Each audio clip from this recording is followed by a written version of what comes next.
महाराष्ट्र मामले में आज की सुनवाई पूरी। सुप्रीम कोर्ट में कल 10:30 बजे फिर सुनवाई होनी है। सुप्रीम कोर्ट ने सभी पक्षों को नोटिस जारी कर दिया है। सुप्रीम कोर्ट ने महाराष्ट्र में सरकार गठन के दस्तावेज मांगे हैं। सुप्रीम कोर्ट ने राज्यपाल और विधायकों के लेटर भी मांगे हैं जिसमें समर्थन का जिक्र हो रहा था। एससी ने राज्यपाल का आदेश और विधायकों के समर्थन पत्र जो है मांगे हैं, यानी कि कल 10:30 बजे का इंतजार जो है करना होगा। और एक तरह से इसे सरल शब्दों में समझे तो ये कहा जा रहा है कि थोड़ा सा टाइम बीजेपी को मिल गया है, इसे इस तरह से भी देखा जा रहा है। खैर, नोटिस जारी हुआ है, देखिए क्या कुछ अपने पक्ष में दलीलें रखी जाती। तो महाराष्ट्र में सरकार गठन के दस्तावेज मांगे गए हैं और सुप्रीम कोर्ट ने राज्यपाल, हमने जैसे कि जिक्र किया, और विधायकों के लेटर भी मांगे हैं। और सुप्रीम कोर्ट ने राज्यपाल का आदेश और विधायकों के समर्थन पत्र, क्योंकि जिसे आधार बताकर आप कल जिस तरह से शपथ ग्रहण होता है और जिक्र हुआ और दलीलों का जब हम जिक्र करते हैं, 10:30 बजे का वक्त ठीक है कल के लिए तय होता है, लेकिन अगर हम शिवसेना की तरफ से कपिल सिब्बल की दलीलों का जिक्र करें तो उनके मुताबिक आप लोगों को तकलीफ दी, माफी मांगते हैं इसके लिए। विधानसभा में बहुमत का आंकड़ा 145 का है। चुनाव से पहले गठबंधन को पहले मौका मिलता, लेकिन चुनाव पूर्व गठबंधन टूट गया। अब हम चुनाव बाद बने गठबंधन पर निर्भर हैं। और शिवसेना, राकंपा और यानी कि एनसीपी और कांग्रेस ने 22 नवंबर को प्रेस कॉन्फ्रेंस की थी, मीटिंग की थी। तय था कि 23 को उनका सीएम जो है वो डिक्लेयर हो जाएगा, लेकिन और इस विषय का महत्व समझकर आज इतवार होते हुए भी आदरणीय उच्चतम न्यायालय ने हमारी बात सुनी। जो फैसला दिया है कि कल 10:30 बजे मामला फिर से सुना जाएगा और उच्चतम न्यायालय ने मुख्यमंत्री, उप मुख्यमंत्री, माननीय राज्यपाल महोदय को अपनी अपनी बात और सारे कागजात सामने रखने के लिए कहे हैं। हमारी मांग ये है कि ये फडणवीस सरकार एक नाजायज सरकार है, लेजिटिमेट सरकार है, इसे सत्ता में रहने का कोई अधिकार नहीं है। इसलिए तुरंत बिना किसी घोड़ा बाजार के बगैर तुरंत कल ही फ्लोर टेस्ट करने का आदेश दे। और मैं पूरी उम्मीद है कि हमारे पास जो संख्या है, हमने जो कागजात पेश किए हैं, उसके आधार पर माननीय उच्चतम न्यायालय कल हमारे पक्ष में फैसला देगी, महाराष्ट्र की जनता के पक्ष में फैसला देगी, क्योंकि ये एक नाजायज सरकार एक दिन भी सत्ता में रहने के लायक नहीं है। और इसका एक ही फैसला जो है, जो सुप्रीम कोर्ट का जो निर्णय है, इसका निर्णय फ्लोर टेस्ट के माध्यम से विधिमंडल विधानसभा के पटल पे ही इसका निर्णय होगा। हम मांग करते हैं कि तुरंत ये फैसला करने के आदेश माननीय उच्चतम न्यायालय दें। सर, आपके वकीलों ने कहा कि मेजॉरिटी के लिए वो आज भी तैयार है। क्या आप नंबर्स को लेकर श्योर हैं? सुप्रीम कोर्ट ने 22 नंबर्स को लेकर सर, आपके वकीलों ने लगातार दलील दी कि हम मेजॉरिटी टेस्ट के लिए तैयार हैं। क्या आप नंबर्स को लेकर श्योर हैं? अगर हम फ्लोर टेस्ट की मांग कर रहे हैं, इसका मतलब क्या है कि हम अगर श्योर नहीं होते तो हम फ्लोर टेस्ट की मांग क्यों करते?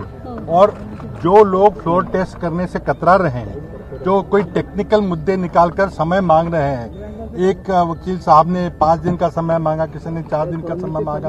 अगर सरकार के पास बहुमत है तो तुरंत फ्लोर टेस्ट से क्यों कतरा रही सरकार? कितना आंकड़ा है? अगर जिस दिन फ्लोर टेस्ट होगा, ये साबित हो जाएगा कि महाराष्ट्र के हक में बनाई हुई तीनों दलों की अलायंस के पास संपूर्ण बहुमत है, बल्कि संपूर्ण बहुमत से भी बहुत ज्यादा अधिक विधायक हैं। और ये भी साबित हो जाएगा कि एक नाजायज सरकार का गठन रातों रात चोरी छुपे करने वाली भाजपा और अजीत पवार जी के पास न विधायक 22 और 23 तारीख की रात को थे, न आज हैं, और न जिस दिन फ्लोर टेस्ट होगा उस दिन। वो लोग फ्लोर टेस्ट जो इस देश के एसआर बोमई के संवैधानिक पीठ के अनुरूप किया जाना है, उससे बच रहे हैं। इससे साफ है कि उनके पास ना विधायक है ना बहुमत। वो एक नाजायज सरकार का रातों रात गवर्नर के ऑफिस का दुरुपयोग कर उन्होंने एक सरकार बना ली है।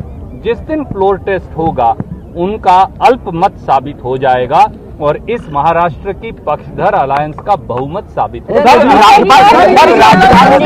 राज्यपाल को जो चिट्ठी दी गई है, सर राज्यपाल को जो चिट्ठी दी गई है वो उसके बारे में जानकारी मांगी गई है, तो आपको लगता है उससे जो है तस्वीर साफ होगी? अगर भारतीय जनता पार्टी ये दावा कर रही है कि उनके पास आंकड़े हैं तो वो फ्लोर टेस्ट से भाग क्यों रहे हैं?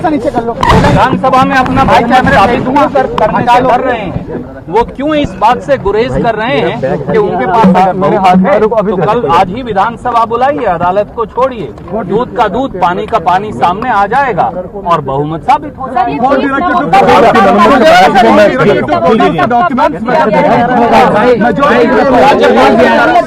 कोई बयान 30 नवंबर का नहीं आया।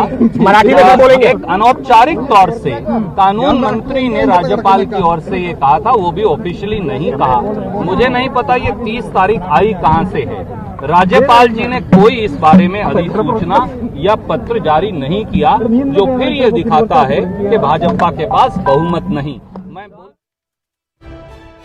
तो देखिए, बहुत महत्वपूर्ण चीज ये, क्योंकि राज्यपाल के फैसले को चुनौती दी गई थी और जिक्र किया गया 1998 का उत्तर प्रदेश और 2018 का कर्नाटक नहीं भूला जा सकता। तुरंत बहुमत साबित करने का दरअसल जो है राज्यपाल के फैसले को यहाँ पर मनमाना कह रहे हैं। और देखिए, फ्लोर टेस्ट के आदेश दे दिए गए थे, लेकिन यहाँ पर जो एक वक्त देने की बात हो रही है, दिया गया है और आप डॉक्यूमेंट्स जो है वो दिखाइए, उसके बाद क्या तारीख तय होती है वो बात की बात है। तो बहुत सारे सवाल। शंकर हमारे साथ दिल्ली से जुड़े हुए, प्रशांत हमारे सहयोगी मुंबई से।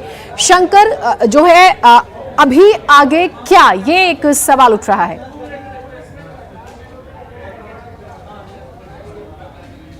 देखिए, हमारे ठीक पीछे अभी जहां मैं खड़ा हूं सुप्रीम कोर्ट में, ठीक पीछे जो शिवराज यहां पे कांग्रेस के नेताओं के द्वारा बाकायदा यहां पर स्टेटमेंट दिया जा रहा है और बाकायदा बताया जा रहा है। पृथ्वीराज चौहान बाकायदा मीडिया से बातचीत कर रहे हैं ठीक हमारे पीछे ही। और अगर बात करें जिस तरह से जिन्नत कल के मसले की बात करें, तो आज तमाम दलीलों को सुनने के बाद ये मामला अब एक दिन आगे बढ़ चुका है। आगे इसलिए बढ़ा, इसकी ये वजह जो है वो समझना काफ़ी महत्वपूर्ण है। और वो एक दिन इसलिए बढ़ा क्योंकि जो 4 लोगों को बाकायदा जो पार्टी बनाया गया था इस मामले में, एक पार्टी महाराष्ट्र के मौजूदा मुख्यमंत्री देवेंद्र फडणवीस भी हैं। तो उनको अगर पार्टी बनाया गया है तो उनकी दलील सुनना, उनके तरफ से उनकी बातों को सुनना वो भी महत्वपूर्ण होता है। तो उनके तरफ से जो वकील आज जो कोर्ट में पेश हुए, बाकायदा उन्होंने बताया कि अगर हमारे जो मुवक्किल हैं जो हमारे इस मामले पे, तो अगर उनको सुनना भी इस मामले में बेहद ज़रूरी होता है, तो इस मामले में कि बाकायदा उनको भी सुना जाए। तो इसलिए लिहाजा इस तमाम दलीलों को सुनने के बाद कोर्ट से इस मामले पर 4 लोगों को बाकायदा नोटिस जारी हुआ है और उन तमाम लोगों को कोर्ट में बुलाया गया है। उनकी भी जो दलीलें हैं वो यहाँ पे सुनी जाएंगी। उसके बाद कल इस मामले पे फैसला मिलेगा। तो फिलहाल जिन्नत कह सकते हैं कि एक दिन के लिए थोड़ा सा और एक ऑक्सीजन कहें, वो अभी फिलहाल मौजूदा महाराष्ट्र सरकार को मिला है।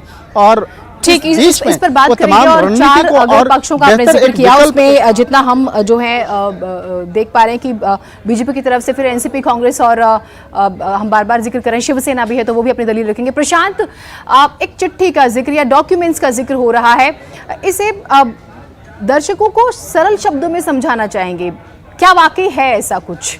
क्योंकि राज्यपाल के फैसले को चुनौती दी जा रही है और पूरा विवाद बढ़ाने की कोशिश, और ये जो वक्त मिला है, क्या इससे थोड़ी राहत मानी जाए बीजेपी के लिए? टाइम मिल गया, क्योंकि हमने यूपी और कर्नाटक में ऐसा नहीं देखा था।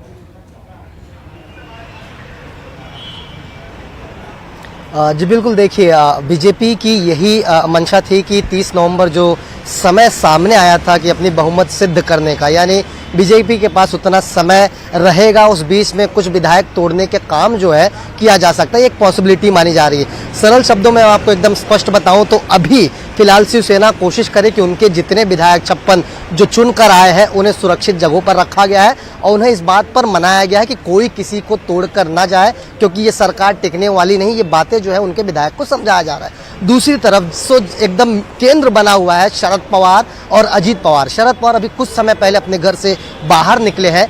2 बजे दोपहर को उनके तमाम जो विधायक हैं उनके साथ उनकी बैठक है। उस बैठक में भी उसी बात को कहा जाएगा कि कोई पार्टी जो है छोड़ के ना जाए।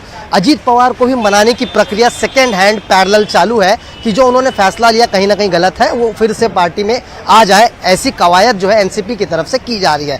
लेकिन कुल मिलाकर मैं आपको बताऊं कि बीजेपी का यही कहना है कि सरकार जो बनी है वो बहुमत, यानी जो उन्होंने जो पेपर राज्यपाल को दिखाए थे उसमें तमाम जो एनसीपी के विधायक हैं उनके सिग्नेचर्स थे, जिसके चलते इस प्रक्रिया को अंजाम दिया गया।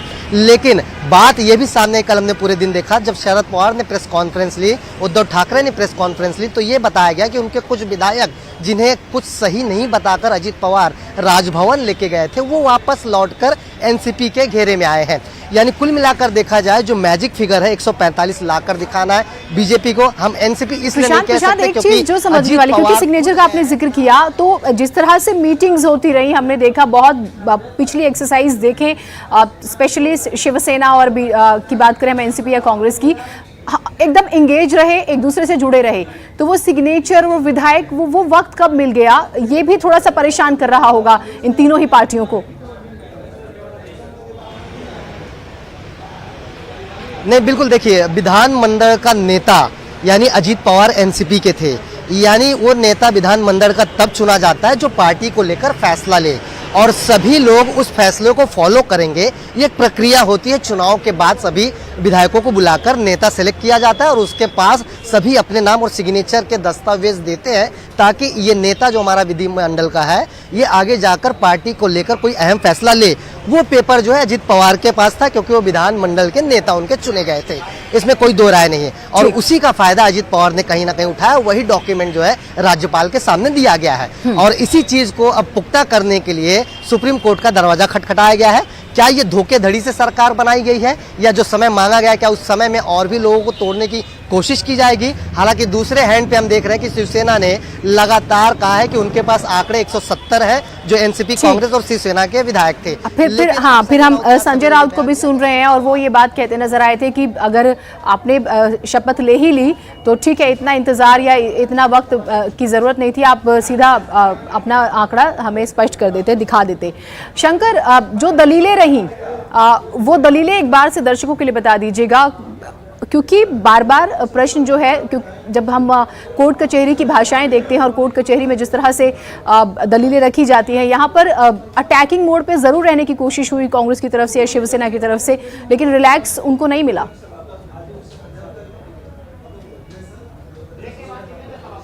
निश्चित रूप से देखिए, इस मामले में जैसे ही वक्त जो है 11:30 बजे का वक्त जो पहले से मुकर्रर था, तो उस मामले में जब जैसे ही कोर्ट के अंदर तीनों जस्टिस बैठे, उसके बाद सबसे पहले दलील देने का काम कपिल सिब्बल के द्वारा स्टार्ट हुआ। कपिल सिब्बल जो शिवसेना की तरफ से दलील देना शुरू किए, उसके बाद उनके बाद बारी आई अभिषेक मनु सिंघवी की, जो बाकायदा एनसीपी की तरफ से इस मामले में दलील दे रहे थे। और कांग्रेस, अब देखा जाए कि दोनों कांग्रेस के नेता हैं, लेकिन एक शिवसेना की तरफ से, एक एनसीपी की तरफ से दलील दे रहे हैं, और ये दोनों हैं कांग्रेस पार्टी के, और कांग्रेस पार्टी की तरफ से जो दलील वो कोई और दे रहे थे, वो है देवदत्त कामत जो है वो दे रहे थे।